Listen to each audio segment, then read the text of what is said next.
Bab 71 Permainan Kucing dan Tikus. Keluar dari aula, Liu Haisan mengikuti dari belakang Chen Fan. Guru, saya tidak mengerti mengapa kita harus menunggu 7 hari sebelum menghukum mereka. Hari ini adalah hari peringatan kematian Tuan Muda kedua. Kita harus membuat bajingan-bajingan yang memakan jantung manusia dan meminum darah manusia berlutut di depan makam Tuan Muda kedua. Dengan cara ini, Tuan Muda kedua dapat beristirahat dengan tenang di surga. Liu Tua tidak dapat menahan tangisnya. Sejak Chen Fan pergi, dia dan Tuan Muda kedua berjuang bersama sampai akhir. Dia melihat dengan mata kepalanya sendiri bagaimana Wang Zicheng memaksa Tuan Muda kedua mati. Dia tidak dapat menelan ini.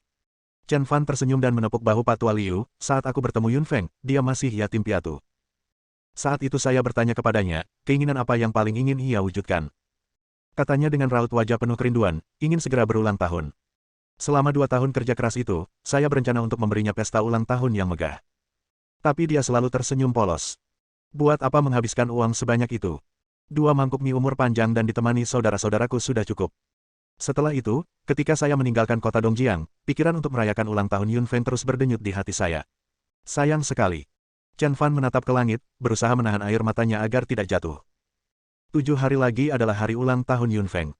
Mari kita gunakan nyawa Wang Zicheng dan yang lainnya sebagai hadiah ulang tahun Yun Feng. Tuan Liu, saya ingin pergi menemui Yun Feng. Baiklah, aku akan mengantarmu ke sana. Pak Tua Liu bergegas membawa Chen Fan ke makam Yun Feng. 1 kilometer di sebelah timur Dream Shipping Company terletak sebuah pulau cembung kecil.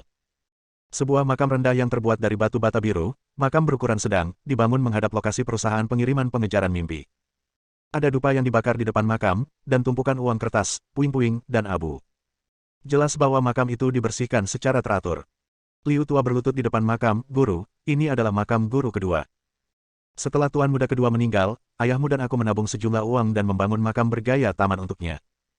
Tetapi Wang Zicheng, bajingan kanibal itu, telah menghancurkan kuburan Tuan Muda kedua, sehingga dia tidak merasa tenang. Chen Fan terkejut dan mengepalkan tinjunya. Celepuk. Dia berlutut tegak di tanah, Yun Feng, maafkan aku. Saudarakulah yang telah melibatkanmu. Dia membungkuk 3 kali di depan makam dan perlahan berdiri. 7 hari kemudian, semua orang yang telah menganiaya kamu, menyakiti kamu, dan menindas kamu akan berlutut di depan kuburanmu. Aku akan menggunakan darah mereka untuk membersihkan namamu. Tunggu saja dan lihat saja. Semua yang hilang akan kembali satu persatu. Percayalah, aku akan menggunakan cara yang paling kejam untuk membuat orang-orang itu membayar harga yang paling menyakitkan. Berangkat dari makam Yun Feng. Tuan, saya punya firasat bahwa bukanlah hal yang baik bagi Anda untuk membiarkan Wang Zicheng pergi kali ini. Setelah keluarga Wang mengambil alih perusahaan pengiriman pengejaran mimpi, perusahaan itu berkembang pesat dan siap menjadi orang terkaya di kota Dongjiang. Selain itu, dalam 5 hari, keluarga Wang akan memulai permainan dengan keluarga Yuan, keluarga terkaya di kota Dongjiang. Keluarga Wang telah mengumpulkan kekayaan yang sangat besar, jadi kemungkinan menang melawan keluarga Yuan sangat tinggi. Begitu keluarga Wang menang, mereka akan menjadi keluarga terkaya di kota Dongjiang. Jika kamu membiarkan Wang Zicheng pergi kali ini, akan sangat sulit untuk menyentuhnya lain kali. Chen Fan tersenyum tipis, seolah tidak ada yang bisa membuatnya merasa sedikit pun tertekan dari awal hingga akhir. Keluarga Wang ingin menjadi keluarga terkaya di kota Dongjiang. Konyol. Keluarga Wang hanya layak menjadi makam raja. Tempat yang mematikan. Setelah mendengar apa yang dikatakan Chen Fan, Tuan Liu merasakan hawa dingin di punggungnya dan keringat mengalir di telapak tangannya seperti hujan. Pada saat ini, gambaran ratapan dan kemunduran keluarga Wang tampak muncul dalam benaknya. Chen Fan melangkah maju, mengeluarkan kartu nama dan menyerahkannya kepada Liu Haisan. Tuan Liu, ini kartu nama saya. Jika Anda memiliki pertanyaan, silakan hubungi saya sesegera mungkin. Juga, selama periode waktu ini, paksa keluarga Wang sedikit. Karena permainan kucing, meja, dan tikus akan segera dimulai. Kucing tidak pernah menangkap tikus hanya untuk dimakan. Mereka menangkap tikus hanya untuk menikmati prosesnya. Tikus tahu bahwa ia akan mati, tetapi karena takut pada kucing, ia berjuang sampai akhir. Pada saat ini, tikus-tikus itu putus asa dan kesakitan. Dan aku hanya ingin membuat mereka putus asa dan menderita. Bab 72 Aku tidak memiliki anak sepertimu. Di pintu masuk kawasan pemukiman lama, Chen Fan dan Xia Simo berdiri di luar. Keluarga Chu sangat baik padanya. Terutama ayah angkatnya Chu Sanhe, yang memperlakukannya seperti putranya sendiri. Selama tahun-tahun ketika Chu Sanhe mengadopsinya, Chen Fan juga pasti memiliki semua yang dimiliki putrinya, Chu Yingying. Mereka merebus ayam tua di rumah, dan meminta dia dan Chu Yingying masing-masing mendapat paha ayam. Meskipun mereka bertemu secara kebetulan, Chu Sanhe telah menjadi salah satu orang yang paling dihormati Chen Fan. Saat itu, perusahaan pengiriman mimpi dan keluarga Wang tengah bersaing memperebutkan posisi penguasa pelayaran maritim, dan ayah angkat saya tanpa ampun terseret ke dalam kekacauan itu. Setelah badai, dia bertemu Chu Sanhe hanya 3 kali.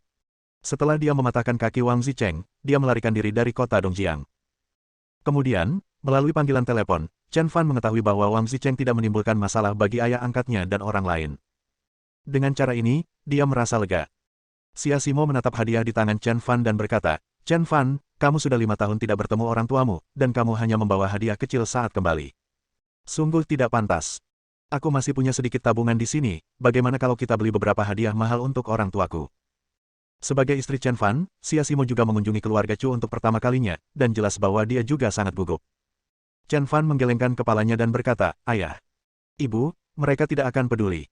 Ayo pergi. Masuklah ke dalam komunitas. Meski sudah 5 tahun tidak kembali, Chen Fan masih merasa akrab dengan keluarga Chu. 5 tahun berkarir keras telah membuat Chen Fan mengembangkan kebiasaan bersikap serius dan mengintimidasi tanpa pernah marah. Ketika sampai di pintu, Chen Fan berpikir sejenak, dan tiba-tiba senyum hangat muncul di wajahnya. Aura mendominasi di tubuhnya perlahan menghilang, dan dia seperti anak laki-laki biasa di sebelah. Ketuk pintu. Tidak lama kemudian, seseorang datang untuk membukakan pintu. Siapa ini? Seorang wanita parubaya muncul di depan Chen Fan dengan senyum cerah di wajahnya. Namun tak lama kemudian, senyum di wajahnya berangsur-angsur membeku. Kamu adalah Chen Fan. Ada ekspresi tidak percaya di wajah wanita parubaya itu. Mama, Chen Fan berteriak. Xia Simo juga sopan dan bersiap mengikuti Chen Fan memanggilnya, Ibu. Tapi detik berikutnya. Jangan panggil aku Ibu, aku tidak punya anak sepertimu. Wajah wanita parubaya itu tiba-tiba berubah dingin. Kata-kata yang hendak diucapkan Xia Simo ditelan kembali olehnya.